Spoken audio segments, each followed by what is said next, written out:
7 দিনের জন্য কবরের মধ্যে চলে গেল। উনি দেখতে পাইলেন ডান পাশে একটা রাস্তা, ওই রাস্তা দিয়ে গেল। রাস্তা দিয়ে যাওয়ার পর দেখতে পাইল 2 জন মহিলার 2 ধরনের অবস্থা। এক মহিলাকে একটা পাখি একটা পাখা দিয়ে তার মাথার মধ্যে বাতাস করতেছে, আরাম দিচ্ছে, আরামের ঘুমে ঘুমিয়ে আছে। আরেকজন মহিলাকে একটা পাখি টক টক টক টক করে মাথার মধ্যে আঘাত করতে করতে মাথার মগজগুলো পর্যন্ত খেয়ে ফেলছে। নাউযুবিল্লাহ। 2 জন মহিলার 2টা অবস্থা দেখলো, একটা আরামের ঘুমে ঘুমাচ্ছে, শান্তিতে আছে, আর একটা অশান্তির পরিবেশ। 2 জন মহিলাকে জিজ্ঞেস করলো, মা আপনার 2 জন মহিলা অবস্থান করছেন, 2 জনের 2 অবস্থা, আপনি কেন এত শান্তি পাচ্ছেন আর আপনি কেন এত অশান্তি পাচ্ছেন? সুবহানাল্লাহ বলেন।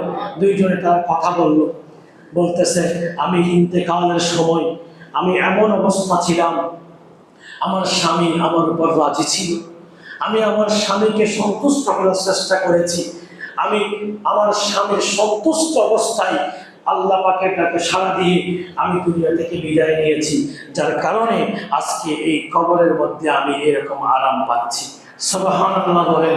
আরেকজন মহিলা বলল, মা আমি খুব আমার স্বামীকে কষ্ট দিয়েছি, আমার স্বামীর কথা অমান্য করতাম, যার কারণে আজকে আমার এই কষ্ট পাচ্ছে।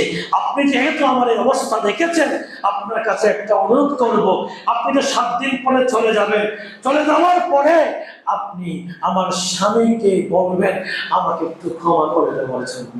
সুবহানাল্লাহ বলেন। 7 দিন পরে এসে ওই মহিলা খুঁজে খুঁজে ওই স্বামীকে বলল, তোমার স্ত্রী কবরের মধ্যে অনেক বেশি কষ্টে আছে, তুমি তোমার স্ত্রীকে ক্ষমা করে দাও, ক্ষমা করে দাও।